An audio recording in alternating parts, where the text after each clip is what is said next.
All right. I'm here with Lieutenant Chris Cimino. Mhm. Did I say it right? Yes, ma'am. All right, good. Oh, I appreciate it.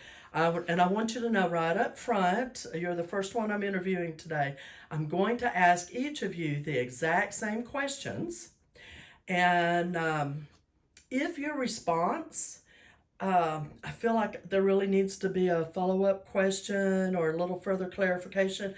I may tag on and do that, Sure. okay? But other than that, all the questions are the same. But I do have one unique question for each of y'all that actually came out of overhearing people talking about the different forums they've attended. And I missed them all because I work out of town. And so it left me curious. So I want a little more info. So I have a question for each. But we'll get started and kind of go through, and then I'll touch on that one. So the first question is a biggie. Dun, dun, dun, dun. Exactly. What motivated you to throw your hat in the ring and put yourself out there as a candidate for the chief of police for San Angelo, Texas? Well, I think we could be doing better in all aspects of law enforcement. I'll have you talk just a little bit louder. I'm real close or far away. I'm sorry. I think we can do better in all aspects of law enforcement, especially our administration, taking care of our officers, making sure they have all the things that they need, making sure they have the training they need, making sure that they're communicating with one another. Because right now, the way it is, our CID is in a completely different building, and there's no contact between patrol and CID. And it used to be when the officers are complaining together, you have a team. But now they're not even in the same building. So there's no brotherhood, there's no unity, there's no focus. Interesting. So I'd like to bring us all back in one house. I'd like to make sure that all the officers that come to your door have some type of investigative experience. Right now, you're not going to get that. So when a patrol officer knocks on your door to take care of any call that you might have, they're just patrol officers. They don't know how to carry a case from inception all the way through prosecution. I was a detective and then came back to patrol, and that changed my entire life. It changed my viewpoint on everything, how it should be done, and I want that for all the officers. Interesting. All right. So we have the former chief of police in prison. That in itself shouts that there must have been lots of issues and problems going on behind closed doors in the department when he was in charge. Mm-hmm.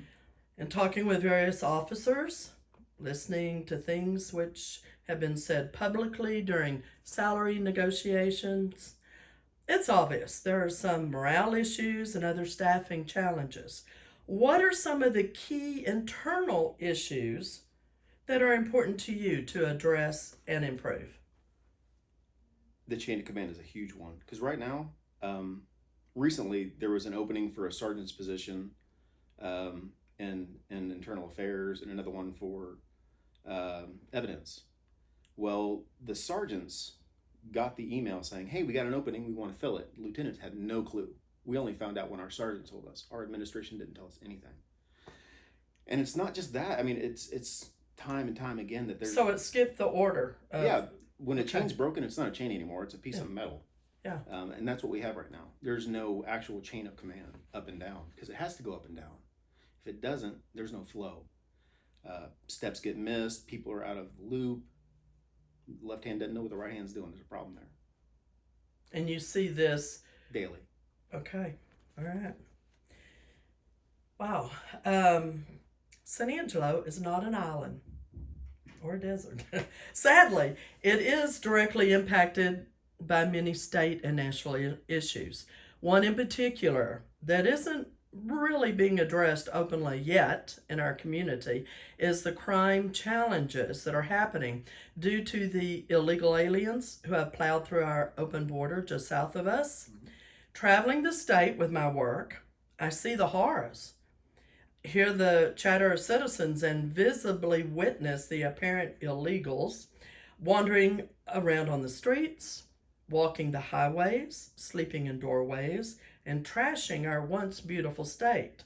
What are you seeing here in San Angelo, and how do you intend to address this growing crisis? So our homeless population has increased. It's obvious. You see it everywhere. And now that they've taken care of Tent City and everybody's moving out of that, they're all over the south side of San Angelo and the north side. But the immigration problem itself, locally, there's not a whole lot you can do because we only follow the laws as law enforcement. We don't make the laws. We can't do whatever we want to do. We can only do what we're allowed to do. It's really going to fall on Governor Abbott and our federal people like Ted Cruz to actually fix the problem and give us the laws that we can enforce. Are you seeing what percent, let's say, are you seeing of increase of people that are not attached to a home, homeless? Homeless people, it's increased probably 10%. But then again, when they took care of the tent city and they're rousting all these homeless people out, they become more visible. So is it that, or are there more of them, or are we just seeing the ones that were hidden? That's kind of the question we have. And talking about Tent City, do you think some of them left the town? No. No. We got people coming in from other towns. Yeah. Okay. All right. That was a tag-on question. The Mexican cartels are actively working on the Texas side of the border today. How active are the cartels in San Angelo? A lot more active than citizens now. And that's all you want to say? Well, narcotics and street crimes have their own investigations going. I'm not going to say anything that would jeopardize anything that they're doing. Okay. All right. Understood. All right. Do you feel that the citizens of San Angelo need to be better informed about the crime issues in our community directly from the San Angelo Police Department versus news media outlets who just want a good story that if it bleeds, it leads, as they say? Yes, 100%. We have in-house crime stats from Hexagon that aren't released to the public. So what the news media gets isn't actual reflection of what's really going on. In the last couple of days, I've released websites that go to DPS and the FBI so people can see the stats themselves and make their own interpretation without us saying, this is what you should know. No, this is the raw data. People aren't stupid. If you can do simple math, you can do statistics, and you can figure out what the truth is. And it ain't 48.8%. Very interesting. And that data, when you release it, is that on your website? It's on my Facebook page. On your Facebook. Okay. All right. Interesting. Politics tend to bring out the good old boy way of doing things. Many people today are exhausted with seeing this and ready for this to be done away with. Do you see this in the department? And if so, how will you address that? The department's rife with the good old boy system. It has been since before I was hired. You see good officers passed over for specialized divisions because they weren't friends with somebody on the oral boards. And it doesn't need to be that way, but that's the way it is. How would I get rid of it? So right now, CID, narcotics, street crimes, they see... For those that don't know what CID stands for. Criminal they're detectives. They do all the detective stuff. They're picked by a jury or a group of their peers of where they're going to go. But CID, narcotics, street crimes, anti-crime unit are subservient units to patrol. They're there to assist patrol, not the other way around like it is now. So those people that are going to actually be working for patrol are going to be chosen by patrol. So you're going to pick the person that you think is going to be the best person to do the job. You know what I mean? Mm-hmm. Does that make sense? Mm-hmm. Okay. They're gift set. There's giftings. Exactly. So if you want somebody that's you think, because you've served with him on patrol, you think this guy does great investigations. He really digs into things. He's going to be better than this person who's retired on active duty, which we have plenty of. All right. That's a good question to follow that. Would you want to get the citizens more involved with crime awareness, reporting crime, and possibly even fighting crime? And if so, how would you envision this happening? So do they need to be more informed? 100%. This is their city. We have an elected chief for a reason. If he's not doing a good job, kick them out. Just like any other elected official. If they're not doing their job, get rid of them. But the citizens need to know what's going on in their city. They pay us for a reason. If we're not doing the job, they need to have some input on how we could do it better. Now, am I going to go as far as Griff saying we need to have boards and all these things for everything we do? No, you can't. You can't run a department by consensus. It would be nice. Do we need input? Yes, we do. So what I would like to see is you take various groups from each side of the city, because north side is not the south side, east side is not the west side. It's very diverse. But you take some of the more active citizens. I mean, get your clergy involved, get your preachers, because they minister to people in need and in distress all the time, just like our crisis negotiators do.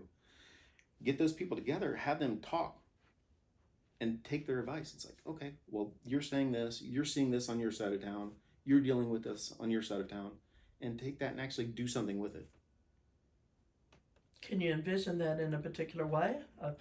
I would like to have it, if it's going to be a board or something like that, it needs to rotate. You don't want the same, because that's how you get the good old boy system. And I despise that. It ruins everything. But it needs to be rotating. Like, nobody's there for an entire year. You're there for 3 to 6 months, and then the next person comes on. That way you're getting a broad aspect of what's going on around the city. Okay. Is the San Angelo Police Department staying up to date with today's fast developing technology?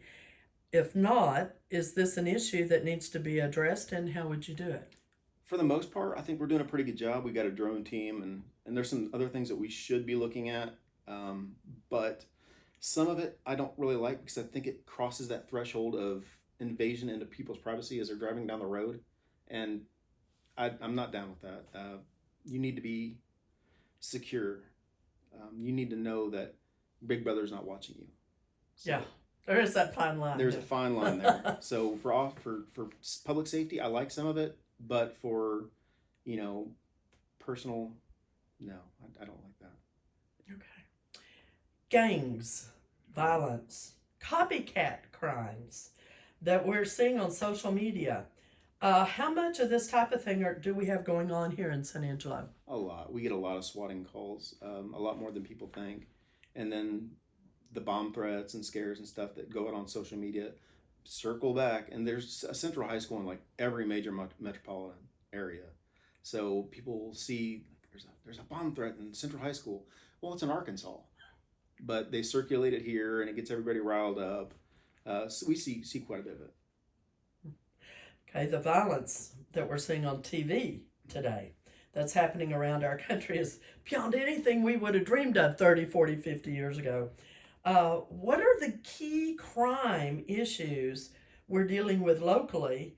And to tag on to that, my thought is, how do we need to redirect things and maybe work with the youth today to begin to set a new and better direction for our society tomorrow? So everything boils down to drugs. Theft, burglary, robbery, assaults. It all comes back to people not being able to take care of their baser instincts. Everybody wants that endorphin pop, you know what I mean? And it all comes down to drugs.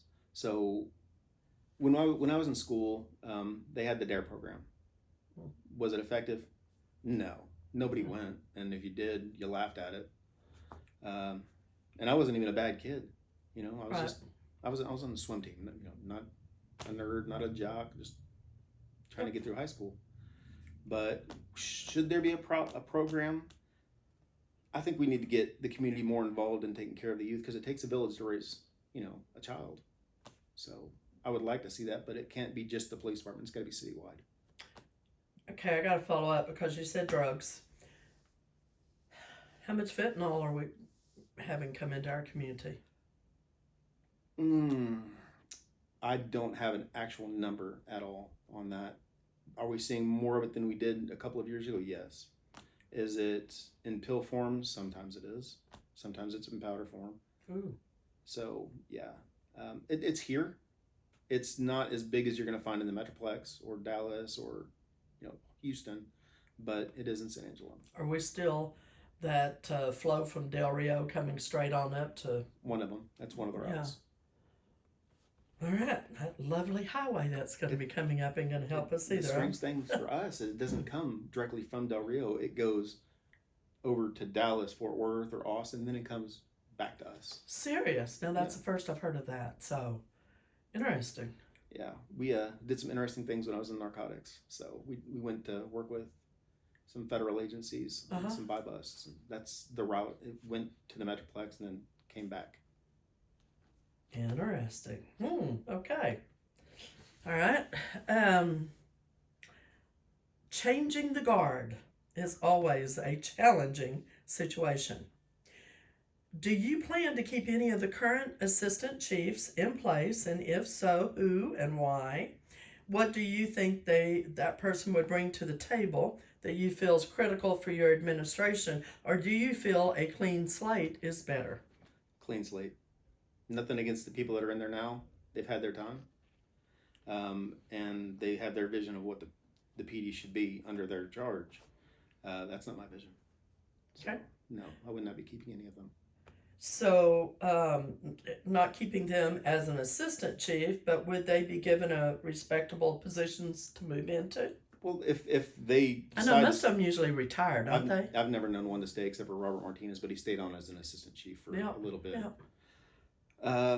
If they decide they want to stick around, they'll go back to being what they were. I mean, it's kind of mandated that they're still lieutenants, so they're just in an appointed position now where they get paid a little bit more to make bigger decisions.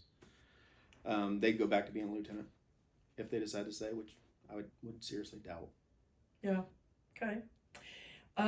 What do you want the citizens of San Angelo to understand about the changes that are needed in the police department? It's all on my website, www.ciminoforchief.com. Everything's there. For those that don't know how to spell your last name. C is in Charles, I is in Ida, M is in Mike, I is in Ida, N is in November, O is in Ocean. So, yeah. Cimino for Chief. Ciminoforchief.com. It'll take you right to my Facebook. There's additional information on there. We don't have the time to go into everything that needs to be done here, but it's all on the website. So, would you say that it just needs a really good cleaning and a redesign and I mean, kind of give me a feel of, because so often when people come into a position of being the new chief, nothing really changes. Well, and if I get in there, things are going to change rapidly. Okay. CID, narcotics, ACU, all those specialized divisions are not going to be, you don't go there for the rest of your life. You're there for 3-4 years, and you're rotating back to patrol. You're going to go get your experience and knowledge, bring it back to patrol where you can use it best on the street for the average citizen. That's one thing I want to do. So right now, we've had, out of all 800 use of force instances we had in 2023, about 500 of them were hands-on. No weapons, no guns, no ASP, no taser. It's hands-on trying to get somebody into custody. So after a recruit graduates the academy, they have 0 hours of defensive tactics instruction. 0. They don't learn, they don't recertify. A lot of departments recertify their officers every year in defensive tactics, saying, hey, you can control this subject safely for the suspect, for you, for citizens standing by. Yeah. And that needs to happen. We've got 2 very dedicated defensive tactics instructors that are certified by Gracie Jiu-Jitsu, and another one that, 2 of them and myself that were all certified with Krav Maga. So there's plenty of instructors out there to teach these things. Yeah. Another thing is the chain of command. It needs to be a chain now. When it's broken, it's broken. It doesn't work. Yeah. The good old boy system is going to die immediately. No more of that stuff. I'm tired of it. I've seen good officers get passed over, and it's not going to happen anymore. Just all these little things. I really want to fight for so we're currently under contract for our raises and money and everything else. So the officers are taken care of. They've got their people, but our citizens, the people that actually make the department work behind the scenes, they don't have anybody to fight for them. But the chief can, and I'd like to see that. All right. Well, this kind of flows right into your unique question for you. All right. Someone mentioned you were talking about mandatory rotations for detectives. I saw you address this on your website, as you just mentioned. For those who have not read through your website, I do highly recommend it though. Can you address this change that you want to implement and how it would impact the department? Is it going to make everybody happy? No, it's not meant to make everybody happy. It's meant to fix the issues that we're dealing with. It's meant to make sure when an officer knocks on your door to help you, they know all the steps that the DA is going to require, the county attorney is going to require to make sure you get a successful prosecution on any case.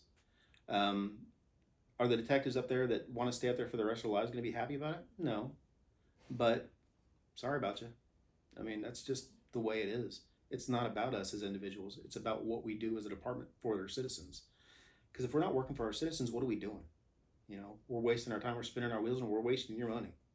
So that's what that's about.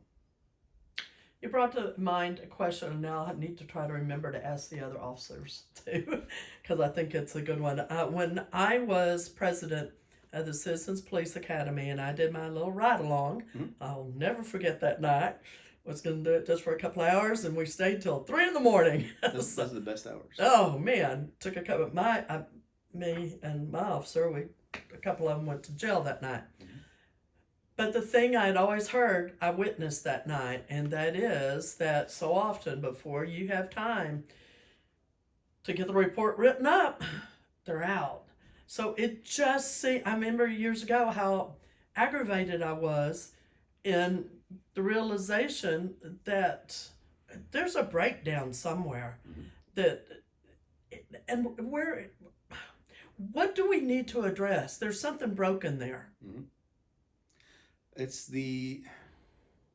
now everybody is given their rights. Yes. So, they have their amendments, everything else, and if they can make bond, they can make bond. Right. A bond isn't a punishment; it's just a promise to appear. Exactly. But the issues we're having is with prosecution, and I'm not bad-mouthing the county attorney or district attorney or anybody else. They're elected officials too, and if you don't like the job they're doing, give them the boot. Yeah. But a lot of it comes down to these people. I mean, there's one that was a manslaughter and got 10 years deferred. You killed somebody. You took somebody's life and you got 10 years deferred adjudication. And it's public record. I mean, it's already been in the paper. Why? You took somebody's life. They're never going to get that back. That family's never going to get that family member back. They're never going to get to hug them, hold them, kiss them, watch them grow up, watch them have kids. That's gone forever. Yeah. But for me, in my opinion, 10 years deferred adjudication, bad boy. So we really need to look at the state and our criminal laws, maybe from the state level? Yes, ma'am. I would 100%. Okay. Your what you said triggered that question. I'll try to remember to ask the other ones too. In closing, yes, I'm closing. Any closing thoughts or comments that you'd like to share? When you decide to go vote, make sure you're informed on who and what you're actually voting for. Don't just vote for somebody like, oh, I go to church with him. Oh, I had lunch with him once. Yeah. You can be a nice guy and not be a good leader. It's just a fact. And you can be a complete jerk and be the best leader that anybody's ever seen. One doesn't naturally go hand in hand with the other. Would I like you to vote for me? I would absolutely love it, but I don't want anybody to vote for me uninformed. Go to the website, read up on all three of us. Make sure you know who and what you're voting for. And if what I have to say and the solutions I have, which are actually solutions, strike your fancy, then vote for me. I'd really appreciate it. I want to fix things. Awesome. Thank you for your time today. You're very welcome. Lieutenant, and I think you're getting ready to go on shift. Yep. I got to go home and change clothes. I got to be there too. Okay. Well, thank you so much. I really do appreciate it so much. Yes, ma'am. God bless.